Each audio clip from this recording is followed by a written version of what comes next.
नमो अरहंताणं नमो सिद्धाणं नमो आर्याणं नमो अज्ञायाणं नमो लोये सबसागुणम्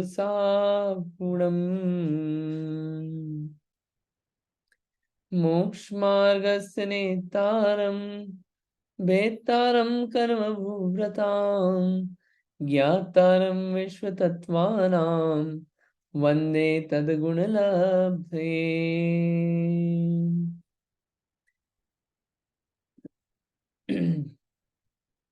ये अपना तत्वार सूत्र चल रहा है और तत्वार सूत्र में जीव के असाधारण भाव अपन ने देखना प्रारंभ किए थे कि असाधारण भाव क्या है, कैसे हैं, ये अपन ने देखना पढ़ना चालू किए थे। ये 5 असाधारण भाव है: औपशमिक, शायिक, शायपशमिक, औदयिक, पारिणामिक। ये कुल 53 भाव है जिनमें औपशमिक के 2, औपशमिक सम्यक्त्व, औपशमिक चारित्र, शायिक भाव के 9, शायिक सम्यक्त्व, शायिक चारित्र, शायिक दान, शायिक लाभ, शायिक भोग, शायिक उपभोग, शायिक वीर्य, शायिक दर्शन, शायिक ज्ञान, ऐसे 9 भेद। शायपशमिक भाव के 18 भेद, औदिक भाव के 21 भेद और पारिणामिक भाव के 3 भेद: जीवत्व, भव्यत्व और अभव्यत्व। ये ऐसे अपन ने देखे थे, अभी सिर्फ नाम देखा है। और ये पांचों भावों का अर्थ क्या होता है? औपशमिक अर्थात जो कर्म के उपशम के निमित्त से हो। कौन से कर्म के? मोहनी कर्म के। शायिक भाव यानी कि कर्म के क्षय से हो, इसमें कर्म का अत्यंत क्षय नाश हो जाता है, उसके कारण जो भाव होते हैं वो शायिक भाव है। शैवशमिक में शैवशम रूप भाव होते हैं। औदयिक में कर्म का क्या होता है? कर्म का उदय रहता है। और पारिणामिक में ये परिणाम के निमित्त से या फिर इसमें कर्म निरपेक्षता है। ऐसे ये 5 भाव है। ठीक, इसमें अपन ने इसका सीक्वेंस का कारण क्या है कि जिसमें जीव ज्यादा पाए जाते हैं जिस भाव में, वो सबसे अंत में है। पारिणामिक अंत में है, औपशमिक सबसे आगे रखा गया है। इतनी बात हम सब लोगों ने पढ़ी थी लास्ट टाइम तक। अब इसके आगे थोड़ा सा देखेंगे, पढ़ते हैं इसके आगे। हम लोगों ने सूत्र 7 तक पढ़ लिए थे। तीसरा सूत्र जो पढ़ा था, सम्यक्त्व चारित्र्य पढ़ा था हम लोगों ने। सम्यक्त्व चारित्र्य ये क्या था कि औपशमिक भाव को समझना था। इसके 2 भेद थे: उपशम सम्यक्त, उपशम चारित्र। बराबर 8 कर्म समझे थे। अभी जो औपशमिक भाव है, इसमें एक होता है उपशम सम्यक्त्व, या औपशमिक भाव एक क्या है? सम्यक्त्व वाला है। सम्यक्त्व वाले में क्या होता है? जो दर्शन मोहनी कर्म है उसका क्या हुआ? उपशम हुआ। उपशम हुआ यानी कि नीचे दब गई। जैसे कचरा होता है नीचे बैठ जाता है, उसका फल नहीं देता है, वैसे ही इसमें भी क्या हुआ? वो नीचे बैठ गया। ठीक है, ये क्या है? औपशमिक भाव सम्यक्त्व वाला। अब ये जो औपशमिक सम्यक्त्व भी है, इसके 2 भेद होते हैं। ये नई बात है थोड़ी सी, आप ध्यान से देखना। औपशमिक सम्यक्त्व भी जो है, इसके 2 भेद हैं। एक है प्रथमोपशम, एक है द्वितीयोपशम। क्या बोल गए? एक है प्रथमोपशम, एक है द्वितीयोपशम। इसको तोड़ेंगे, प्रथम प्लस उपशम, द्वितीय प्लस उपशम। 2 हो गए सम्यक्त। औपशमिक सम्यक्त के भी 2 भेद, प्रथमोपशम, द्वितीयोपशम। अब पूछे प्रथमोपशम क्या होता है, द्वितीयोपशम क्या होता है, तो एक सवाल आ जाता है अपने को। नाम पढ़ने में ऐसा लगता है कि पहली बार जो उपशम सम्यक्त हो वो प्रथमोपशम सम्यक्त, जो दूसरी बार हो वो द्वितीयोपशम सम्यक्त, और फिर तीसरी बार हो उसको क्या बोलेंगे? तो ऐसा नहीं है, ऐसी मान्यता गलत है कि प्रथम बार हो वो प्रथमोपशम सम्यक्त, दूसरी बार हो वो द्वितीयोपशम सम्यक्त। ऐसा सही नहीं है। इसमें क्या है फिर? इसको समझने के लिए अपन थोड़ा सा गुणस्थान का ओवरव्यू लेते हैं। गुणस्थान का नाम सुना है आप लोगों में से किसी ने? किसी ने सुना है गुणस्थान क्या होता है? नहीं सुना हो तो उसको थोड़ा सा अपन ओवरव्यू लेते हैं। देखिए, गुणस्थान, कितने सारे जीव हैं इस दुनिया में? इस दुनिया में अनंत जीव हैं। अनंत जीवों के परिणाम कैसे हैं? सबके अलग अलग हैं। हर एक समय पे परिणाम अलग अलग हैं, वेरिएशन है उस परिणामों में। बराबर, एक समय में जो परिणाम है वो दूसरे समय में नहीं है, और एक जीव का जो परिणाम है वो दूसरे जीव का वैसा परिणाम नहीं। परिणामों में कितनी भिन्नता है। अब अपने को क्या है कि अलग अलग जीवों, अपने को तो क्या है, अलग अलग परिणाम, उन परिणामों का फल क्या होता है वो जानना है, और किस परिणाम से कैसी आत्म विशुद्धि होती है वो समझना है। तो अब अपन क्या करें, अब खुद के वैसे हो नहीं रहे हैं, क्या करें अभी समझने के लिए। तो क्या करा आचार्यों ने, ये सारे परिणाम जो थे इनको क्लब किया। क्लब किया यानी कि ग्रुप किया, ग्रुप, कि अगर इस टाइप के परिणाम हैं तो क्या बोला कि भैया ऐसी अवस्था है, अगर ऐसे परिणाम हो रहे हैं तो ऐसी अवस्था है। तो ऐसे ग्रुपिंग जो करी परिणामों की, वो क्या हुआ, वो जो ग्रुपिंग हुई वो क्या हुई, वो एक गुणस्थान है। गुणस्थान, गुणस्थान को आप ये भी समझ सकते हैं, आत्म विशुद्धि का लेवल कितना बड़ा है, या मोह कितना कम हुआ, मोह कितना कम हुआ, आत्म विशुद्धि कितनी बड़ी, ऐसे समझ सकते हैं। वो बताता है हमको गुणस्थान। योग अवस्था कितनी कम हुई, योग अवस्था कम हुई कि नहीं हुई, वो सब बताता है। मोह और योग जो है उसकी तारतम्यता कितनी घटी, ये बताता है गुणस्थान। परिणामों में कितनी आत्मविशुद्धि बढ़ी, वो बताता है गुणस्थान। और ऐसे ग्रुपिंग्स जो हुई वो 14 प्रकार से हुई। कितने, 14। तो ऐसे 14 गुणस्थान हो गए। ठीक, मैं टेक्निकल डेफिनेशन पे नहीं जा रहा हूं। 14 गुणस्थान हो गए। जो सिद्ध भगवान है उनका कोई गुणस्थान नहीं होता, गुणस्थानातीत कहलाते हैं सिद्ध भगवान। क्यों, क्योंकि इनको कोई मोह नहीं है और योग भी नहीं है। न योग है, मन वचन का है, तीनों प्रकार का योग नहीं है, और मोह कर्म भी नहीं है, इसलिए उनको कोई गुणस्थान नहीं होता, गुणस्थानातीत कहलाते हैं। ठीक, इसके पहले 1 से 14 गुणस्थान, इसको एक छोटा सा लेते हैं। देखिए 14 गुणस्थानों में पहला गुणस्थान मिथ्यात्व का है, फिर दूसरा तीसरा गुणस्थान आता है, उसमें किसी में मिथ्यात्व होता है, किसी में सम्यक मिक्स होता है, एक गिरने की अवस्था होती है। चौथा गुणस्थान जो होता है वो सम्यक दृष्टि का गुणस्थान चालू होता है, सम्यक दृष्टिपना चालू होता है फोर्थ गुणस्थान में। फिफ्थ गुणस्थान से व्रत रूप परिणाम चालू होते हैं, व्रत रूप परिणाम। पांचवें गुणस्थान में भी श्रावक ही रहते हैं, मुनि अवस्था नहीं होती है। छठे से लगा के आगे तक जो है वो सब मुनि अवस्था वाले हैं। ठीक है, छठा, सातवां, आठवां, नौवां, 10वां, 11वां, 12वां। ठीक, 13वां गुणस्थान जो है वो अरिहंत अवस्था है। 14वां गुणस्थान भी अरिहंत अवस्था है। समो शरण में जो अरिहंत भगवान है वो 13वें गुणस्थान वर्ती हैं। और जब मोक्ष होता है तो जो छोटा सा समय होता है वो 14 गुणस्थान का होता है, ट्रांजिएंट पीरियड। ठीक, अब इसमें भी 7वां गुणस्थान जो मुनिराजों का होता है, तो 6वां गुणस्थान तो गिरने का होता है। गुणस्थानों से गिर भी सकते हैं, परिणामों से गिर भी सकते हैं।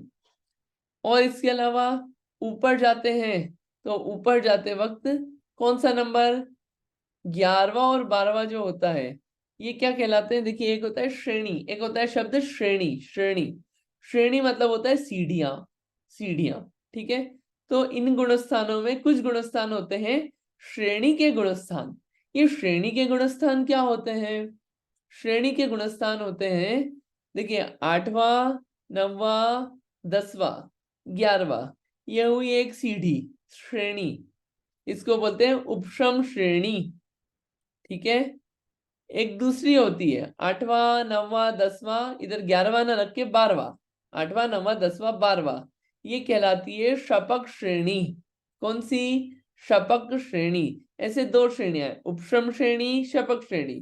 उपशम श्रेणी है 8वां, 9वां, 10वां और 11वां। शपक श्रेणी है 8वां, 9वां, 10वां और 12वां। ऐसे ये दो श्रेणियां हैं। ठीक है, ये गुणस्थानों में, गुणस्थानों में रूल ऐसा नहीं है कि सीक्वेंस से चलना पड़ता है 1 2 3 4 5 6 7 8 9 10 11 12 13 14, नहीं।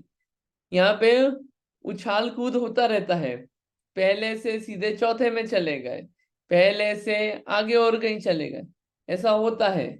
ठीक है, ये और गुणस्थान का विशेष वर्णन चलेगा, उसमें चलेगी बात। अब इतनी बात समझ में आई कि गुणस्थान में क्या बात होती है। नहीं समझ में आई हो तो आप पहले पूछना अभी कि क्या है गुणस्थान। ये शॉर्ट में समझाया आपको, गुणस्थान के नाम क्या है वो सब आगे के अध्याय जो हैं उसमें सब आएगा गुणस्थान डिटेल में, उसको अभी नहीं बताना। अभी तो मेन आपको जो श्रेणी समझाना था मुझे, श्रेणी क्या है। एक होती है उपश्रम श्रेणी, 8वां 9वां 10वां 11वां, 8वां 9वां 10वां 12वां, ये होती है उपश्रम श्रेणी और शपक श्रेणियां। ठीक, चलिए चौथे से ऊपर जितने भी होते हैं वो सब सम्यक दृष्टि होते हैं। सात, ये छठे से ऊपर जो भी होते हैं, सातवें छठे सातवें, ये सब क्या है, चारित्र वाले हैं।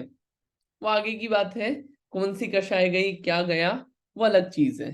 ठीक, उसकी बात नहीं कर रहे हैं। दो चीज बताइए आप तो, आपको श्रेणी उपशम श्रेणी ये दो चीज समझ में आई, गुणस्थान क्या होता है ये समझ में आया। नहीं समझ में आया हो तो आप वापस पूछिए कि नहीं आया समझ में, वापस समझाएंगे। हाँ, सब समझाइए ना, मेरे को गुणस्थान में समझ नहीं आया। हाँ, आप स्पेसिफिक क्वेश्चन पूछिए, क्या समझ में नहीं आया गुणस्थान में। गुणस्थान का मतलब। गुणस्थान का मतलब, अच्छा ठीक है। और किसी को कोई सवाल, बाकी सबको सब क्लियर है। सबको क्लियर है ना, अच्छा, तो सबको क्लियर है तो आप में से कोई एक जना पहले, हाँ रीटा आंटी जी बताइए। नहीं, मेरा क्वेश्चन है, उपसम श्रेणी और क्षपक श्रेणी की थोड़ी डेफिनेशन बताएंगे भैया? ठीक है। Thank you. और कोई क्वेश्चन नहीं, ठीक है। देखिए क्या है, अनंत जीव है, अनंत जीवों के अलग अलग परिणाम होते हैं। सबके परिणाम कितने अलग अलग होते हैं, हर समय में परिणाम अलग होते हैं। हमको उन परिणामों को समझना है कि किन परिणामों का क्या फल होता है और किन परिणामों से कैसी आत्मविशुद्धि होती है। बराबर, उनसे कौन सी कषाय जाती है, कैसे आत्मविशुद्धि होती है और कैसे पूर्ण अवस्था पाई जाती है, ये हमको समझना है। बराबर, उसको समझने के लिए क्या करा, इन परिणामों को एक ग्रुप बना दिया। और ग्रुप बनाने से क्या हुआ कि ये परिणामों को हमने ग्रुप बनाया कि इसमें मोह और योग, मोहनी कर्म और योग, ये दो चीजों जो है इसका वेरिएशन देखा, इसकी तारतम्यता देखी हमने परिणामों में, कि इन दो के कारण परिणामों में बहुत तारतम्यता होती है। तो हमने क्या करा कि हमने परिणामों को ग्रुप करा और 14 गुणस्थान बता दिए। ये 14 जो है ये गुणस्थान है, कैसे 14 तरीके के परिणाम होते हैं ग्रुप में, ठीक है। ये परिणाम कैसे हो रहे हैं, ये तारतम्यता कैसे हो रही है परिणामों में, मोह और योग के कारण। 14 गुणस्थान हो गए।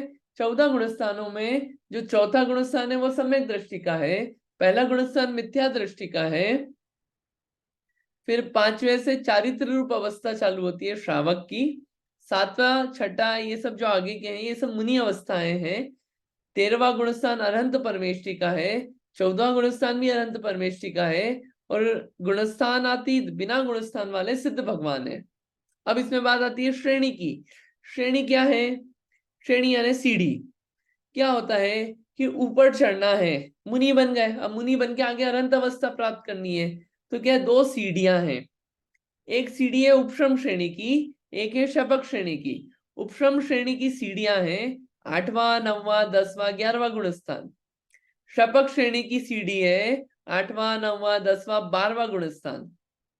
उपश्रम श्रेणी से नीचे गिर जाते हैं, नीचे गिर जाते हैं यानी कि ऐसा नहीं होता कि मंजिल से कूद गए, नहीं सुसाइड नहीं हुआ, वो क्या हुआ, जो परिणाम थे वो गिर जाते हैं, तो ऊपर के गुणस्थान में नहीं जाते हैं, उसमें उसमें नीचे गिर जाते हैं, वापस फिर मेहनत करो फिर चढ़ो।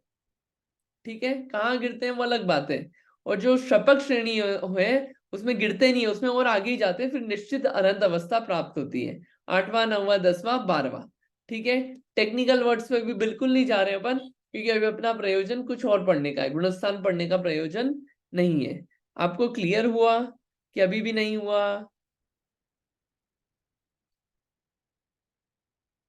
कोई डाउट बताइए। नहीं, बिल्कुल ठीक हो गया भैया, बहुत ही अच्छी तरह आपने एक्सप्लेन किया। हो गया? Thank you so much. बिल्कुल थैंक यू। प्रॉब्लम। ठीक है, तो अपन चलते हैं आगे फिर, चलिए आगे समझते हैं। अब अपने को क्या समझना था, प्रथमोपशम और द्वितीयोपशम। प्रथमोपशम क्या होता है, प्रथमोपशम सम्यक्त होता है कि जो श्रेणी चढ़ने से पहले सम्यक दर्शन होता है जिसमें कर्म का उपशम होता है। कौन से कर्म का है? तो मोहनी कर्म। अब सम्यक्त्व की बात है, सम्यक दर्शन की, तो मोहनी कौन सा? एक तो दर्शन मोहनी। दर्शन मोहनी में कौन सा दर्शन मोहनी? क्यों? क्योंकि दर्शन मोहनी जो है वो सम्यक्त्व गुण का घात करता है, श्रद्धान गुण का घात करता है। तो दर्शन मोहनी में भी 3 भेद हैं। उसमें पहला जो है मिथ्यात्व, मिथ्यात्व का, और मिथ्यात्व के साथ पैरेलली चलता है एक है अनंतानुबंधी कषाय। अनंतानुबंधी कषाय जो है वो चारित्र मोहनी का भेद है। तो ये जो 2 भेद है, ये 2 है, मिथ्यात्व और अनंतानुबंधी। मुख्य रूप से मिथ्यात्व, मिथ्यात्व जाएगा तो अनंतानुबंधी भी जाएगा। ठीक, तो प्रथमोपशम सम्यक्त्व में क्या होता है कि मिथ्यात्व और अनंतानुबंधी का उपशम होता है। ये प्रकृतियां जो है ये दबती है, ये अपना उदय फल नहीं दे पाती है, उस नाश नहीं हुआ है। उस समय जो सम्यक्त होता है वो उपशम सम्यक्त है। और प्रथमोपशम कब है कि ये जो प्रकृतियां हैं, ये प्रकृतियां का क्या हुआ? ये जो हुआ सम्यक्त श्रेणी चढ़ने से पहले, जब चौथा गुणस्थान होता है, जब जो सम्यक्त हुआ, यह प्रथमोपशम है। इट डजंट मीन कि पूरे भवों में फर्स्ट टाइम हुआ। कुछ जीव ऐसे भी है जिनको आज तक सम्यक दर्शन ही नहीं हुआ। कुछ जीव ऐसे भी जिनको आज तक सम्यक दर्शन नहीं हुआ, जिनको बोलते हैं अनादि मिथ्या दृष्टि। अन आदि, आदि नहीं हुई जिनकी आज तक सम्यक दर्शन की, उनको बोलते हैं अनादि मिथ्या दृष्टि। आज तक सम्यक दर्शन ही नहीं हुआ। कुछ जीव ऐसे हैं जिनको बोलते हैं सादी मिथ्या दृष्टि, स प्लस आदि, आदि सहित जिनकी सम्यक दर्शन की स्टार्टिंग हुई है, उन्हें बोलते हैं सादी मिथ्या दृष्टि। कि भैया पहले जो था कभी सम्यक दर्शन हुआ, छूट गया, वापिस मिथ्या दर्शन हो गए, उनको बोलते हैं सादी मिथ्या दृष्टि। तो प्रथमोपशम सम्यक्त्व जो है अनादि मिथ्या दृष्टि को भी हो सकता है, सादी मिथ्या दृष्टि को भी हो सकता है।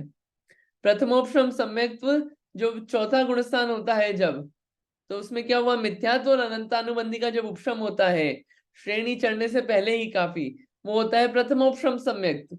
फर्स्ट टाइम सम्यक्त हो रहा है उसे प्रथमोपशम नहीं बोलते हैं। ठीक, पहली चीज। दूसरा, द्वितीय उपशम सम्यक्त्व, श्रेणी चढ़ने से पूर्व दर्शन मोहनी का जो उपशम होता है। श्रेणी चढ़ने से पहले ही क्या हुआ? जो दर्शन मोहनी का उपशम हुआ वो द्वितीय उपशम है। श्रेणी से पहले की अवस्था है ये। ठीक, 7वें गुणस्थान के आगे की बात है ये। ठीक है, ये कौन सा है? द्वितीय उपशम सम्यक्त्व। अब ये द्वितीय उपशम क्या क्यों होता है? क्या होता है? सम्यक्त्व में भी चेंजेस होते हैं, एक से दूसरा कन्वर्ट हुआ, दूसरे से फिर वापस उपशम सम्यक्त हुआ, ये चीजें होती रहती है, इसलिए उसको नाम द्वितीय उपशम दिया। वो आगे की बातें हैं, लेकिन आप इतना ध्यान रखना कि जो मिथ्यात्व और अनंतानुबंधी का उपशम होता है, चौथा गुणस्थान जब होता है उपशम सम्यक्त का, तो प्रथमोपशम कहलाता है, जब उपशम रूप अवस्था हो रही है। और आगे श्रेणी चढ़ने के पहले जो होता है दर्शन मोहनी का उपशम, वो द्वितीय उपशम है। थोड़ा सा समझ में आया कि प्रथमोपशम द्वितीय उपशम क्या है? ये है उपशम रूप अवस्था कर्म की। ठीक है, अब ये जो उपशम रूप सम्यक्त्व है, इसकी प्रक्रिया क्या है? What is the process? Process क्या है ये मिथ्या दृष्टि के सम्यक्त्व प्राप्त होने की? किसकी? अनादि मिथ्या दृष्टि की। अनादि मिथ्या दृष्टि यानी कि आज तक जिसको कभी भी सम्यक दर्शन नहीं हुआ, आज तक, यानी कि ऐसा नहीं कि इस एज में, ये जो लाइफ मिली है इसमें, आज तक जितने भाव धारण किए अपन लोगों ने, कितने भाव धारण किए, उसका अपन हिसाब लगाने जाए तो हिसाब नहीं लगा सकते। इतने भाव धारण किए और इतने भवों में आज तक एक काम नहीं किया। कौन सा? सारे काम किए अपन ने, सब खूब जितना करना था, जितने भोग भोगने थे भोग भी भोगे, जितनी दुनिया के काम करने थे, महल बनाने थे वो भी बनाए, जितनी पूजाएं रचानी थी उतनी पूजाएं भी रचाई, जितना दान तप आदि करना था वो सब किया अपन ने, उपवास भी किए, सब किया। एक काम नहीं किया। क्या नहीं किया?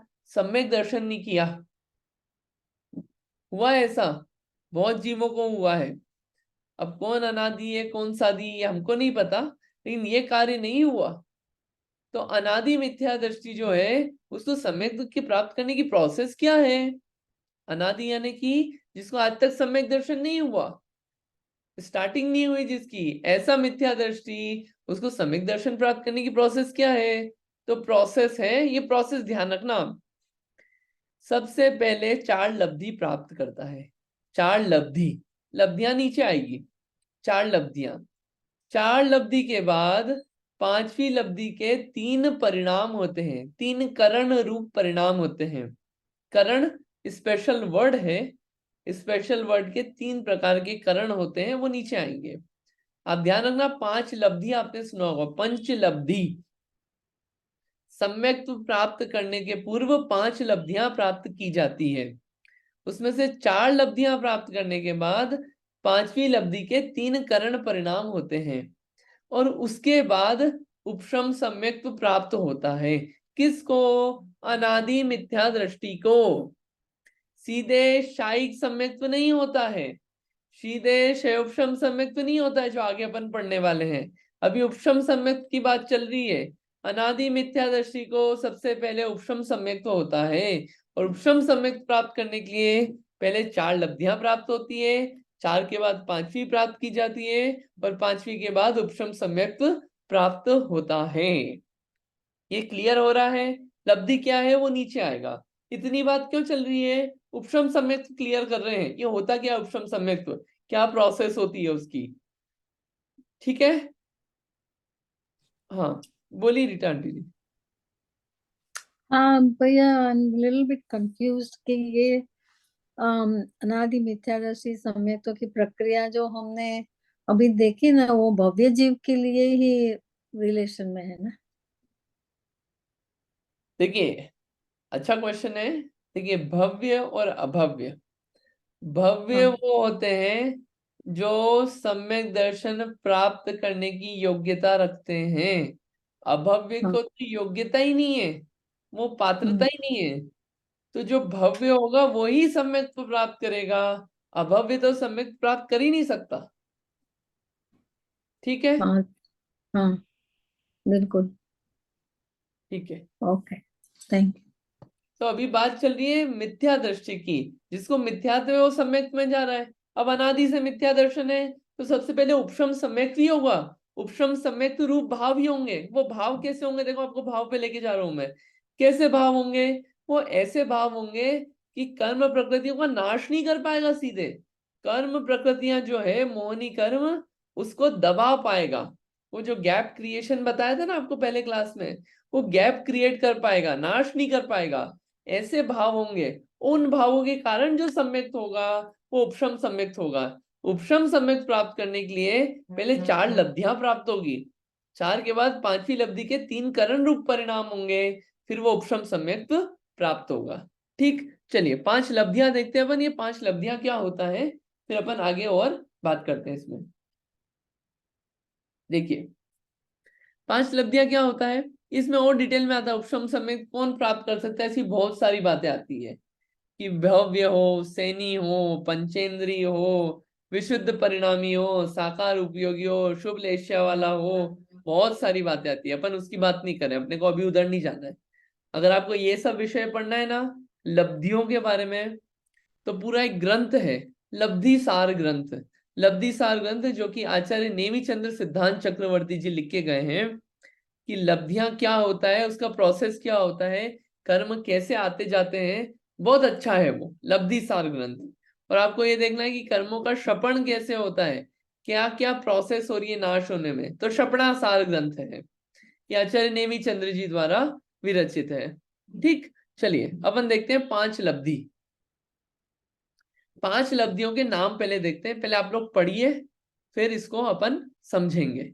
ठीक है, आप में से कोई पढ़ना चाहता है 5 लब्धियों को?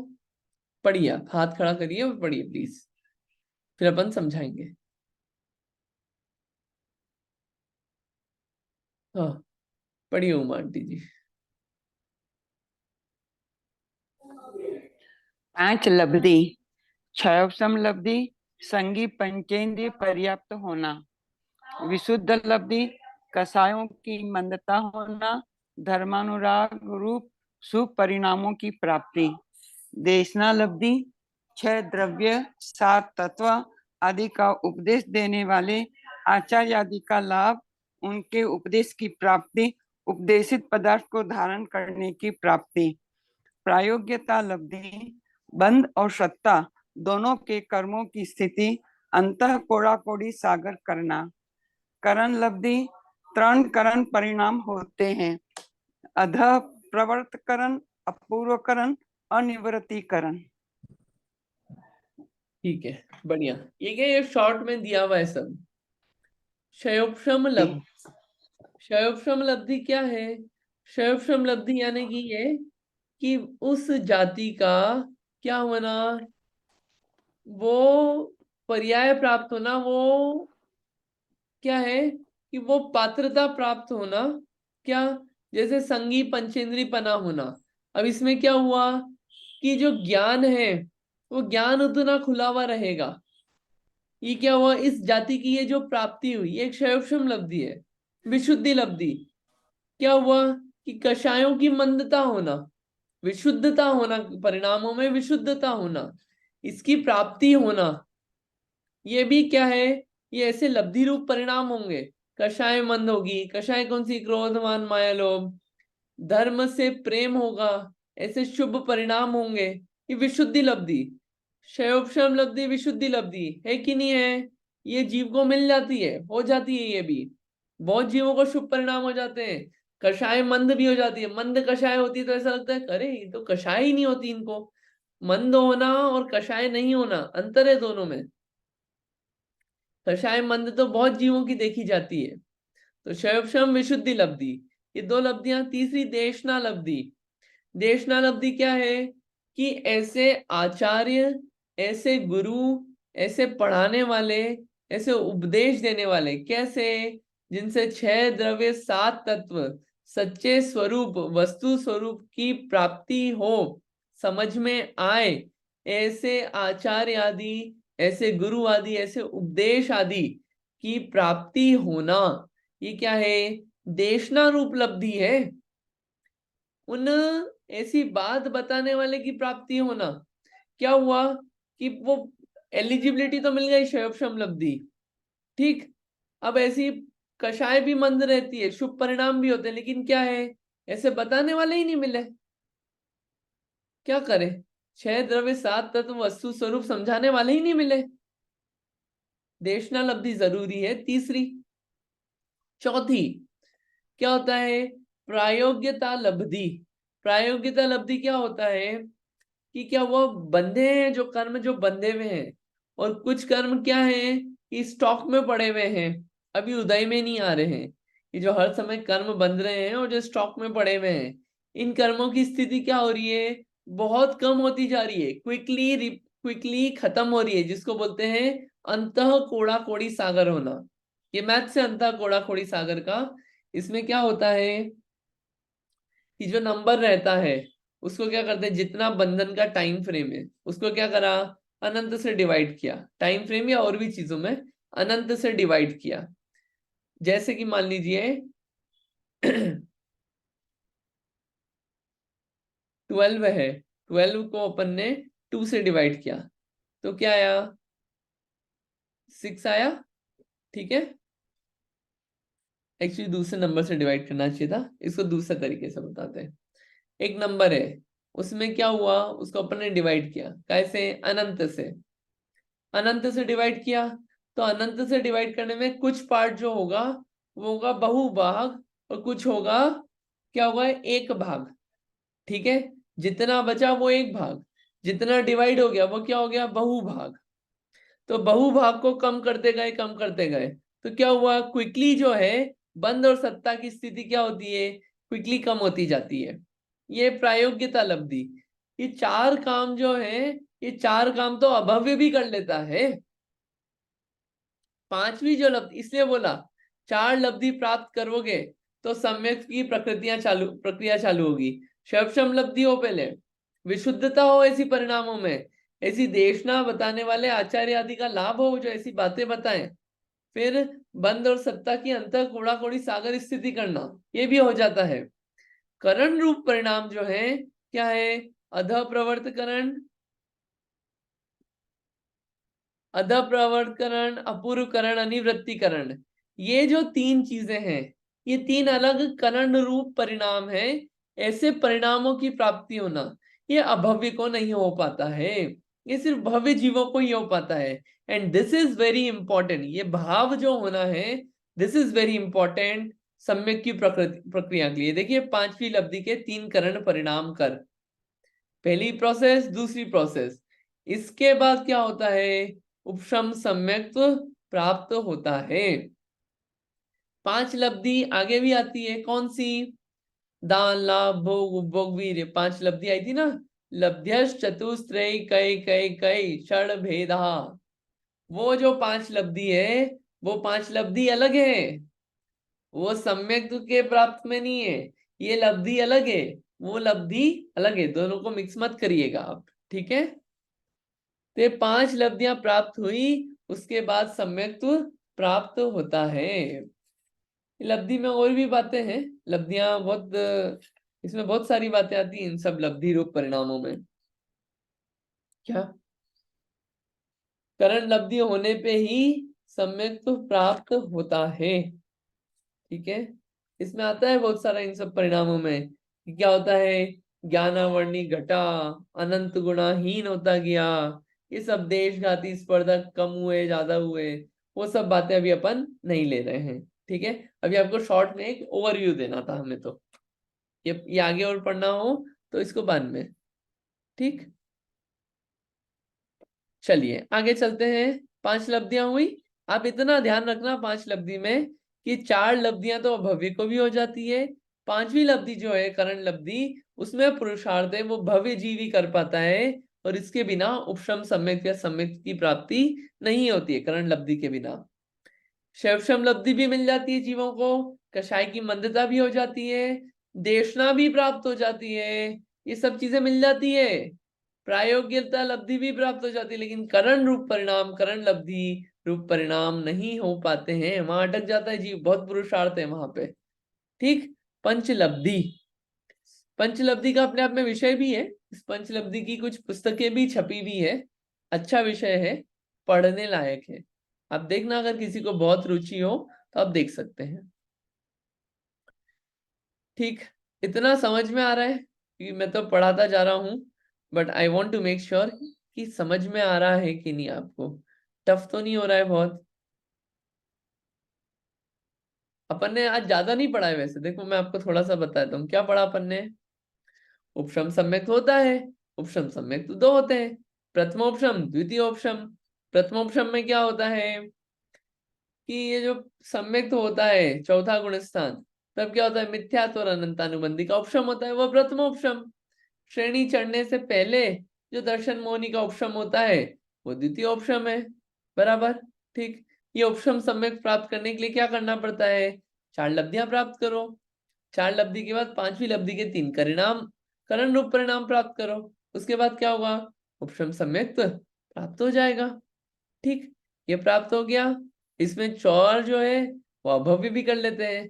5वें में मुख्य पुरुषार्थ है जो कि भव्य जीव ही कर पाते हैं। ये 4 तो अपन ने करा है कई बार, ये 1 2 3 तो अपने को सामने के सामने दिखते हुए होता है कि ऐसा अपने को शैवशम मिला है, ऐसी विशुद्धि रूप मंद कषाय भी होती है, शुभ परिणाम भी होते हैं, देशना भी मिलती है, प्रायोग्यता रूप भी होता है, ये दिखता नहीं अपने को, करण रूप परिणाम नहीं हो पाते हैं, उसका पुरुषार्थ करने की आवश्यकता है। तो अपन ने क्या करा? ये औपशमिक सम्यक्त अभी तक समझा है। आपको उपशम सम्यक्त बताया था ना, आपको ये ख्याल है ये क्या हुआ था? 1 से 15 तक परिणाम है, ये निषेक है। क्या हुआ प्रथमोपशम सम्यक्त के समय? यहाँ पे जो बीच में परिणाम थे, कर्म थे, वो आगे पीछे कर दिए परिणामों के द्वारा, ठीक? कर्मों का उदय आगे पीछे लाना अंतर्मुहूर्त काल के लिए प्रथमोपशम सम्यक्त होता है या उपशम सम्यक्त होता है। कोई क्वेश्चन अभी तक?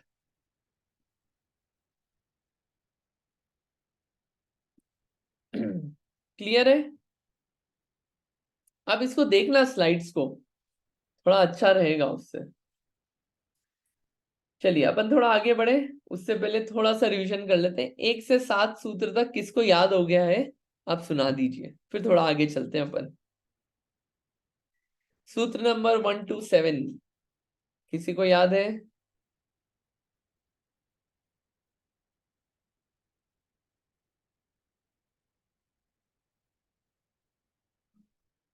हाँ जी उमा आंटी जी सुनाइए प्लीज।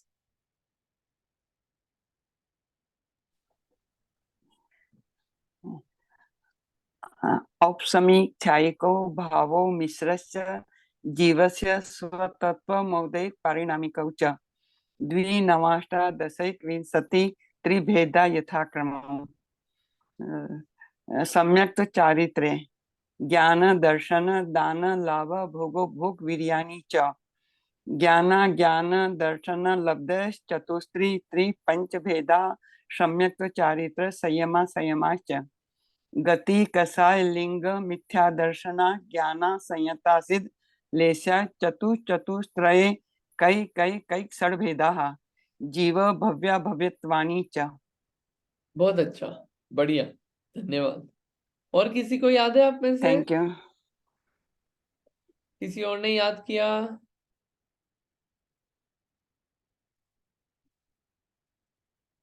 चलो किसी को सातों याद नहीं हो, कुछ कम याद हो, 7 में से 6 5 बताइए। नीतू दी सुनाइए। मैं कोशिश करती हूँ कितने याद है। औपशमिक शायको भावो मिश्रस जीवस स्वतत्व मौदिके पारिणामिको च द्विनवाष्टादशैकविंशति त्रिभेदा यथाक्रमम् सम्यक् चारित्रे ज्ञान दर्शन दान लाभ भोगोपभोग वीर्याणि च ज्ञान दर्शन लब्धश्चतुस्त्री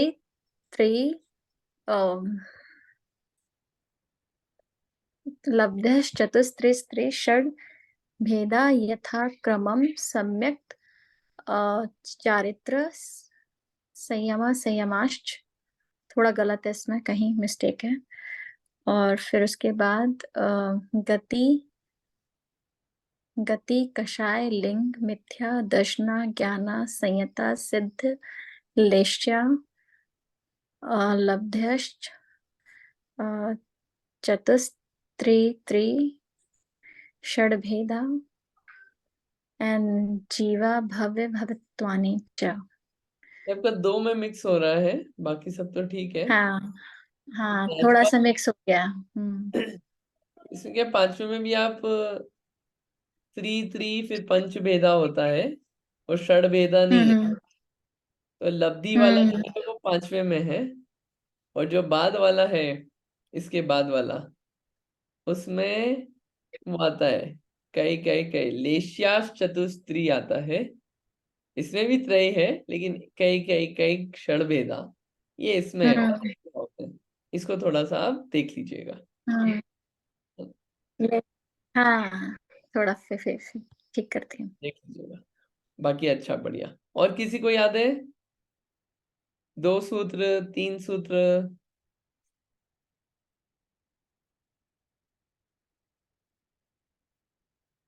नहीं, आपको याद करना है आप सब लोगों को, इसलिए अपन धीरे धीरे चल रहे हैं। कितना छोटा छोटा अभी याद कर लेंगे तो हो जाएगा, वरना फिर तो बाद में तो क्या याद होगा, अलग से एफर्ट करने का मोटिवेशन नहीं रहेगा। ठीक है। एक क्वेश्चन आता है, क्या औपशमिक सम्यक्त्व हमेशा बना हुआ रहता है? क्या हमेशा बना हुआ रहता है? नहीं, औपशमिक सम्यक्त्व छूट जाता है। अब छूट जाता है तो औपशमिक सम्यक्त अवस्था से जो उपशम सम्यक्त रूप भाव हुए थे, इससे हटके जीव कौन कौन से रास्ते पे चला जा सकता है या जा सकता है, पहुंच सकता है? तो एक है मिथ्यात्व, एक है मिथ्यात्व। ठीक, कि उपशम सम्यक्त रूप जो भाव थे उससे क्या हुआ, कहाँ तो सम्यक्त्व में था, क्या हुआ, कर्म दबे हुए थे, कर्म उदय में आ गए। क्या हुआ, मिथ्यात्व में चला गया। कौन सा कर्म उदय में आया, मिथ्यात्व कर्म उदय में आ गया। तो क्या हो गया, मिथ्यात्व रूप भाव हो गए, छूट गया उपशम सम्यक्त्व। ठीक। एक दूसरा हो सकता है कि मिथ्यात्व में ना जाके कहाँ चला गया, सासादन। सासादन यानी कि स प्लस असाधन, असाधन यानी कि असाधना करना। किसकी असाधना करना, असाधना सहित, स प्लस असाधन, असाधना सहित किसकी, सम्यक्त्व की असाधना। या फिर ऐसा बोल दें कि ऊपर से पहाड़ पे से कोई गिरा और नीचे मुंह है उसका, जमीन पे जाके टकराएगा, लेकिन अभी जमीन पे टच नहीं हुआ, रास्ते में ही है। तो अब उससे अगर मैं आपसे पूछूं क्या वो पहाड़ पे है, तो आप बोलोगे नहीं। मैं बोलूं जमीन पे है, नहीं। आप क्या बोलोगे, रास्ते में है। लेकिन क्या हुआ, सम्यक्त्व से गिर गया है, लेकिन क्या हुआ, मिथ्यात्व में नहीं आया। सम्यक्त्व रूप पर्वत से गिर गया है, लेकिन मिथ्यात्व रूप जमीन पे नहीं आया। ठीक है, तो उसको ना सम्यक्त्वी बोलेंगे ना मिथ्यात्वी बोलेंगे, क्या बोलेंगे, सासादन वाला बोलेंगे, जिसमें क्या हुआ, अनंतानुबंधी का उदय आ गया। मिथ्यात्व का उदय नहीं आया, अनंतानुबंधी का उदय। अगर मिथ्यात्व का उदय आ जाता तो मिथ्यात्वी बोलते। लेकिन एक ऐसी भी अवस्था हो सकती है कि उपशम सम्यक्त्व से गिर के क्या हुआ, अनंतानुबंधी कषाय का उदय आ गया। तो क्या हो गया, सासादन वाले रूट पे चला गया। अब उसके बाद ये बात अलग है कि सासादन से फिर और नीचे गिर जाएगा, वो अलग बात है। ठीक। तीसरी चीज, सम्यक्त्व रूप परिणाम थे, लेकिन क्या हुआ, उन सम्यक परिणामों से चेंज हुआ। क्या हुआ, सम्यक्त्व रूप भी है और मिथ्या रूप परिणाम भी है, मिक्सचर। जैसे क्या होता है, दही होता है ना, दही, दही खट्टा मीठा होता है ना, दोनों चीज एक साथ है। वैसे ही सम्यक मिथ्यात्व रूप परिणाम भी होते हैं। तो क्या हुआ, सम्यक मिथ्यात्व नाम की एक दर्शन मोहिनी की प्रकृति है, उसके कारण क्या हुआ, सम्यक मिथ्यात्व वाले मार्ग पे चला गया। एक ये काम हो सकता है। एक काम क्या हो सकता है कि यहाँ पे अभी तो उपशम सम्यक्त्व था, आगे अपन जो पढ़ने वाले हैं शायोपशमिक सम्यक्त्व, क्या हुआ, शायोपशमिक सम्यक्त्व रूप परिणाम हो गए। ठीक है, इसमें क्या हुआ, सम्यक्त्व प्रकृति का उदय आ गया। ठीक। अब आपको एक ये प्रकृतियों के नाम ख्याल नहीं होंगे, नाम समझा देते हैं एक बार। दर्शन मोहनी है, श्रद्धान गुण का घात करता है। दर्शन मोहनी के तीन भेद हैं। पहला पर्पल में देखिए नीचे, मिथ्यात्व प्रकृति है। पिंक में देखिए साइड में, सम्यक मिथ्यात्व नाम की प्रकृति दूसरी। तीसरी, ये जो ब्लू है इसके नीचे, सम्यक्त्व प्रकृति, ये कौन सी है, तीसरी। ठीक है, सम्यक्त्व प्रकृति क्या बोला, नाम दे रहे हो सम्यक्त्व प्रकृति और बोल रहे हो कर्म है। हाँ ये कर्म है। क्यों, क्यों है, क्योंकि इसके कारण क्या होता है, इसके कारण मिथ्यात्व में क्या, सम्यक्त्व में चल मल अगाढ़ दोष लगते रहते हैं। कुछ दोष होते हैं, वो दोष लगते रहते हैं। शायद श्रमिक सम्यक्त्व आएगा जब उसको समझाएंगे। ठीक, तो औपशमिक सम्यक्त्व से ये चार रास्तों पे पहुंचा जा सकता है। बराबर, इतना समझ में आया, इतना क्लियर हुआ, इसमें कोई ऐसा डिफिकल्ट तो नहीं लग रहा। जो शायिक सम्यक्त्व है, शायिक सम्यक्त्व सीधे नहीं होता है कि किसी को मिथ्या दर्शन था और सीधे शायिक सम्यक्त्व हो गया, आज तक सम्यक्त हुआ ही नहीं। नहीं, सबसे पहले औपशमिक होगा, फिर शायोपशमिक होगा, फिर शायिक सम्यक दर्शन होता है। ऐसे रूट होता है। अब अपने को ऐसा पता नहीं चलेगा, ओ अब मेरे को शायोपशमिक हो गया, अब उपशम हो गया, अब शायिक हो गया, नहीं। जितना उपशम सम्यक्त्व की क्लीनलीनेस है, जितने निर्मल परिणाम रहते हैं, उतने ही शायिक सम्यक्त्व वाले के क्लीन परिणाम, निर्मल परिणाम रहते हैं। बस अंतर यह है कि उपशम सम्यक्त्व वाला जो है उसका जो कर्म प्रकृति है वो दबी है, और शायिक सम्यक्त्व वाले की जो कर्म है उनका नाश हो गया है। ये कुछ बात नहीं थी, थोड़ा डिफिकल्ट तो नहीं पड़ गया ये, समझ में आया कि क्या बात चल रही है, कॉन्सेप्चुअली चल क्या रहा है। देखिए आप इसको ऐसे लें, इसको वापस नहीं समझा रहा हूं, इसको ऐसे ले, अपन जीव है, अपन है, अपने भाव कैसे हो सकते हैं? ऐसे भाव हो सकते हैं कि मोहनी कर्म को अपन दबा दे। ये भाव पॉसिबल है? वो भाव होंगे तो उसके कारण सम्यक प्राप्त हो गया, हो सकता है, लेकिन ऐसा भी पॉसिबल है क्योंकि अभी दबे ही है, नाश नहीं हुआ है, तो दबने के कारण क्या होगा कि वापस वो छूट सकता है, छूट के मिथ्यात्व की तरफ भी जा सकता है, सासाधान की तरफ भी जा सकता है, सम्यक मिथ्यात्व मिश्र रूप भी जा सकता है, और शायद श्रमिक सम्यक रूप भी जा सकता है। सारी पॉसिबिलिटी एग्जिस्ट करती है परिणामों की, जीव के भावों की। ये कर्म रूप से क्यों बता रहे हैं? कि कर्म से बताते हैं तो समझने में आसानी होती है कि ये कर्म था, इसके कारण इस निमित्त से ऐसे भाव हुए जीव के। ठीक, ये समझ में आ रहा है? सब क्लियर हो रहा है कि क्या क्या बात चल रही है अपनी, है ना? हाँ, किसी का कोई क्वेश्चन? हाँ, थोड़ा डिफिकल्ट है पर समझ में आ रहा है, ये तो बात सही है, थोड़ा डिफिकल्ट है लेकिन समझ में आएगा। ठीक है, इसको मैं थोड़ा सा आगे भागू, उससे पहले मैं आपको थोड़ा सा वापस दिखा देता हूँ, वर्ड्स थोड़े दिमाग में बैठ जाए, शब्द, और उसके बाद क्या होगा, समझ में आ जाए हो क्या रहा है। देखिए, आप अब ध्यान से सुनना, अगर अभी तक आपका ध्यान नहीं था तो अभी वापस ध्यान देना। अपन ने जो जो पढ़ा उसको बहुत शॉर्ट में व्यवस्थित एक स्ट्रक्चर कर लेते हैं अपन।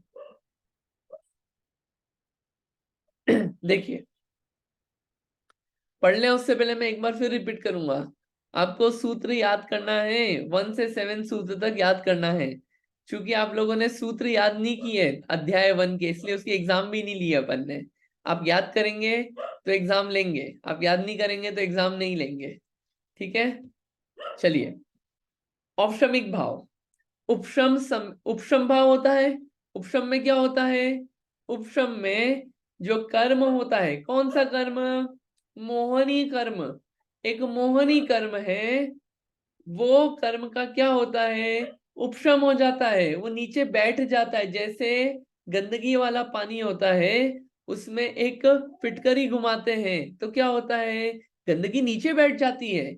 वैसे ही जो निर्मल परिणाम होते हैं, उसके कारण क्या होता है? आत्म विशुद्धि रूपी फिटकरी होती है, आत्म साधना रूपी फिटकरी होती है। उससे क्या होता है? जो गंदगी होती है मोह कर्म की, वो क्या होती है? नीचे बैठ जाती है। बैठ जाना मतलब नाश होना नहीं है। ये इसलिए क्या हुआ? इस कर्म की अवस्था से जो भाव हुए वो उपशम भाव हुए। ये उपशम भाव जो है, सम्यक और चारित्र रूप दोनों होते हैं। अब ये उपशम सम्यक भी जो है, ये 2 प्रकार का होता है। एक होता है प्रथमोपशम, एक होता है द्वितीयोपशम। ठीक है ना? प्रथमोपशम रूप भाव हो सकते हैं, द्वितीयोपशम रूप भाव हो सकते हैं। जो मिथ्यात्व और अनंतानुबंधी के उपशम से हुए वो प्रथमोपशम, श्रेणी चढ़ने से पहले जो हुए वो द्वितीयोपशम। प्रथमोपशम यानी ये नहीं कि फर्स्ट टाइम हुआ, द्वितीयोपशम यानी ये नहीं कि सेकंड टाइम हुआ। ठीक, सम्यक दर्शन जो ये जो सम्यक उपशम सम्यक प्राप्त करने की प्रोसेस क्या है? बहुत आसान प्रोसेस है उपशम सम्यक प्राप्त करना हो तो। क्या है? लब्धियां प्राप्त कर लो। 4 लब्धि तो मिल गई, सर्वक्षम लब्धि, विशुद्धि लब्धि, देशना लब्धि, प्रायोगिता लब्धि। करण लब्धि रूप जो है वो करण रूप परिणाम, अध प्रवर्तकरण, अपूर्व करण, अनिवृत्ति करण रूप परिणाम हुए, उसके बाद उपशम सम्यक प्राप्त होता है। सर्वक्षम लब्धि भी मिल गई, मंद कषाय रूप भाव भी हो गए, ऐसे आचार्य आदि का लाभ भी हो गया जो उपदेश देते हैं इस प्रकार का। बंद और सत्ता रूप कर्म की स्थितियां भी कम होने लग गई, लेकिन क्या हुआ? करण रूप परिणाम, उनकी प्राप्ति होना थोड़ा दुर्लभ है। अभव्य को भी पहले से चौथे तक लब्धियां प्राप्त हो जाती है। ठीक, इसके बाद उपशम जो है, उपशम शब्द अपन ने पहले भी समझा था। क्या हुआ? ये जो कर्म उदय में आते हैं, हर समय कर्म के निषेक उदय में आते हैं। क्या करा? ये जो बीच का समय था, इस समय में क्या करा? जो कर्म उदय में आने थे उनको आगे पीछे करना है, तो पहले उदय में ले आओ या बाद में उदय में लेके आओ, उस समय गैप क्रिएट हो गया। वो क्या है? कर्म के उदय का अभाव है। ये समय जो होता है अंतर मुहूर्त काल होता है। अंतर मुहूर्त क्या होता है? मुहूर्त होता है 48 मिनट्स का। 48 मिनट्स के अंदर और एक समय, और समय या आवली होता है, मैं थोड़ा सा कंफ्यूज हो रहा हूँ, उससे ऊपर बहुत छोटा समय होता है वो, उससे ऊपर जो भी होता है वो सब अंतर्मुहूर्त होता है। ठीक है, अब क्या उपशम सम्यक्त हो गया तो हमेशा रहेगा? नहीं, ऐसा नहीं है। बोला ना अंतर्मुहूर्त रहता है, तो उपशम सम्यक्त से गिर के जीव या तो मिथ्यात्व में चले जाए, मिथ्यात्व प्रकृति का उदय आ गया, तो सम्यक्त की असाधना हो जाए, सम्यक्त रूपी पर्वत से गिर जाए, मिथ्यात्व रूपी भूमि को नहीं छुआ अभी तक, क्या हुआ? अनंतानुबंधी का उदय आ गया, तो क्या हुआ? साधन रूप मार्ग में चला गया। एक क्या हुआ? सम्यक्त्व नहीं है प्योर, सम्यक्त्व और मिथ्यात्व मिश्र रूप से, जैसे दही खट्टा मीठा, ये सम्यक मिथ्यात्व रूप परिणाम। और अंत में हो सकता है उपशम सम्यक्त्व से क्षायोपशमिक सम्यक्त्व में चले जाए, जिसमें सम्यक्त्व प्रकृति का उदय होता है, जिसमें कुछ दोष लगते रहते हैं, चल मल अगाढ़ दोष, ये आगे आएगा, उसको बताएंगे। ये ऐसा औपशमिक सम्यक्त्व है। औपशमिक सम्यक्त्व को अपन समझ लें और बता दें, ये भाव हमेशा परमानेंट नहीं होते हैं। परमानेंट तो शायिक भाव होता है एक, ठीक है, शायिक सम्यक्त्व होगा परमानेंट रहेगा, औपशमिक सम्यक्त्व टेम्पररी है, परमानेंट नहीं है। पहली चीज, ये क्यों बता रहे हैं? ऐसे भाव भी होते हैं कि कुछ समय के लिए भाव हुए सम्यक्त्व रूप, फिर छूट गए, कचास रह गई, फिर उदय आ गए, कर्म के नाश नहीं हो पाया। दूसरी चीज, चौथे से 11 गुण स्थान तक ये भाव हो सकते हैं। आपको सुनाई दे रहा है? चौथे से 11 गुण स्थान तक ये भाव हो सकते हैं,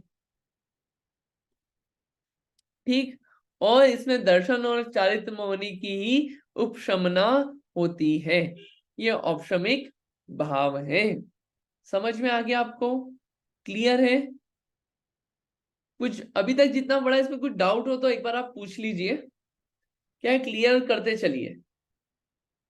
ये मत सोचना आप कि पूछेंगे अच्छा नहीं लगेगा, आप पूछिए, नहीं समझ में आया कुछ स्पेसिफिक वर्ड बताइए कि नहीं ये क्लियर नहीं है। हाँ जी बताइए उमा आंटी जी। ये जो तीसरे नंबर में है, दर्शन और चारित्र मोहनी की ही उपसमना हो सकती है, वो थोड़ा समझाइए। देखिए बेसिक डेफिनेशन पे जाते हैं। डे 1 अपन ने औपशमिक भाव पढ़ा था, क्या बोला था? जी। कर्म के उपशम से। कौन से कर्म के उपशम से? मोहनी कर्म। मोहनीय का। मोहनी कर्म के अलावा और किसी का उपशमन नहीं होता है। अब मोहनी कर्म के दो भेद होते हैं, कौन से? दर्शन मोहनी और चारित्र मोहनी। इसलिए लिख दिया कि औपशमिक भाव के बारे में फैक्ट क्या है कि औपशमिक भाव में दर्शन और चारित्र मोहनी कर्म की ही उपशमना हो सकती है, और कोई कर्म जो है उसका उपशमन नहीं होता है, वो दबते नहीं है। उपशमन सिर्फ इन दो कर्म प्रकृतियों का ही होता है, ये बात बता रहे हैं, ठीक है। जी जी, थैंक यू सो मच। और कोई यहाँ पे डाउट? चलिए, तो अपन इतना ही रखते हैं। ये उपशम सम्यक्त्व था, जैसा उपशम सम्यक्त्व में हुआ ऐसे ही चारित्र में होता है। क्या हुआ? जो चारित्र मोहनी की कर्म प्रकृतियां होती है वो दब गई, उदय में नहीं आ रही है, तो क्या होता है? उपशम चारित्र हो जाता है, ठीक। अब इसके आगे अपन आगे चलेगा शायिक भाव। कल शायिक भाव पढ़ेंगे, शायिक भाव के भेद पढ़ेंगे, फिर उसके बाद क्षयोपशम पढ़ेंगे और क्षयोपशमिक भाव के भेद पढ़ेंगे। ये चलेगा। इसमें भी थोड़ा बहुत टेक्निकल चीजें आने वाली है, लेकिन अच्छी है, पढ़ने लायक है, आपको क्लैरिटी होगी। और इतना पढ़ने के बाद फिर अपना विषय चेंज होगा, जीव, जीव के भेद अलग अलग, काफी इंटरेस्टिंग बातें आएगी। तो आप हिम्मत बनाए रखना, डरना मत, ठीक। और कोई डाउट हो पूछते रहना और याद करते रहना, याद करना जरूरी है। इतना ही रखते हैं, कोई क्वेश्चन हो आप पूछना, अपन जिनवाणी स्तुति कर लेते हैं। हाँ जी नीलेश जी बताइए, आप ले रहे हैं? अच्छा जिनवाणी स्तुति लीजिए। नहीं, वो एक डाउट था अंकित जी। हाँ बताइए। अ, तो आपने जो गुणस्थान बताया ना, 1 से 14 तक का, तो ऐसे हमें कैसे पता चलता है कि हम कौन से गुणस्थान में, और सम्यक दर्शन हुआ नहीं हुआ, ऐसे प्रैक्टिकली हमें कैसे पता चले? कुछ ऐसे कोई प्रमाण होता है कि हमें पता चले कि हम कहाँ पे हमारा विशुद्धि लेवल कितना है? वो ठीक है, कुछ मापदंड? देखिए क्या होता है, एक चीज तो ये कि एक होती है विशुद्धि मंद कषाय रूप। कषाय मंद होती है तो वो पकड़ में आ भी जाती है कि भी कषाय मंद है, शुभ परिणाम हो रहे हैं। इन सम्यक दर्शन अलग चीज है, सम्यक दर्शन हुआ कि नहीं हुआ, ये जो चीज है ये अपने आप को, अपना श्रद्धान कैसा है, निर्मल वैसा हम्म। हुआ कि नहीं हुआ, वो अपने को अनुभवन होता है। अपना सम्यक दर्शन है तो अपने आप को अनुभवन होगा, किसी और का सम्यक दर्शन अपने को नहीं पता चलेगा कि ये सम्यक दृष्टि है कि नहीं है। एक चीज। हम्म। दूसरी चीज, कौन से गुणस्थान में है, ये चीज आपको परिणाम देख, क्योंकि क्या है, गुणस्थान जो है परिणामों से चलते हैं। ठीक है, हम्म। आप खुद के परिणाम तो मेजर कर सकते हो, लेकिन ये नहीं समझ में आएगा आपको, वो अपना ज्ञान इतना खुला हुआ नहीं है शयोपशम, कि अपन ये समझ पाए कि भैया अब हम इस गुणस्थान में पहुंच गए। नहीं, ये विषय नहीं समझ में आएगा। ये जो विषय है ये अवधि ज्ञान आदि मुनिराज जान सकते हैं, क्योंकि क्या है, किस कर्म प्रकृति में क्या क्या हुआ वो जानने का कार्य वो कर सकते हैं। अपन इतना जरूर समझ सकते हैं कि अपन सम्यकदर्शी है कि नहीं है, ये अनुभवन हो सकता है अपने को। ठीक, लेकिन फिर भी बाहरी रूप आचरण देख के कह दिया जाता है कि हाँ भैया ये इसके व्रत रूप परिणाम है, तो ये ऊपर गुणस्थान वाला होगा। लेकिन एक बाहर में व्रत धारण करना और अंतरंग में वैसे परिणाम होना, कषाय रूप का त्याग, वो अलग चीज बराबर। है ना। हम्म। तो ये शॉर्ट आंसर बराबर। है, लेकिन इसमें और बात हो सकती है, इसमें और कभी थोड़ा सा डिटेल में बात कर लेंगे, लेकिन ये शॉर्ट आंसर है आपकी बातों का। ठीक है, या थैंक यू सो मच। ठीक है, चलिए, तो इतना रखते हैं। आपको पंचलब्धियों के बारे में पढ़ना हो तो सहजानंद जी वर्णी जी ने एक छोटी सी पुस्तक लिखी है, सम्यक्त्व लब्धि। काफी अच्छे से समझाया है उनने लब्धियों को, 8-10 पेज की होगी, छोटी सी, बहुत अच्छा लिखा है। एक डॉक्टर उज्ज्वला जी शाह ने पुस्तक लिखी है पंचलब्धि नाम की, ग्रीन कलर का कवर है उसका, अच्छा लिखा है उनने भी, काफी अच्छे से लिखा है। और मूल ग्रंथ है, फिर मूल ग्रंथ में लब्धिसार ग्रंथ है जो आचार्य नेमिचंद्र सिद्धांत चक्रवर्ती जी ने लिखा है, उसमें से आप पढ़ सकते हैं पंचलब्धियों के बारे में। ठीक, इतना रखते हैं, जिनवाणी स्तुति करते हैं। जावाणी के ज्ञान से सुझे लो कालो, सोवाणी मस्तक नमो सदा देत हूँ ढोक। है जिनवाणी भारती तो है जपो दिन रैन, जो तेरी शरणा गए सो पावे सुख चैन। जिनवाणी माता की जय। नौ बार नमोकार मंत्र।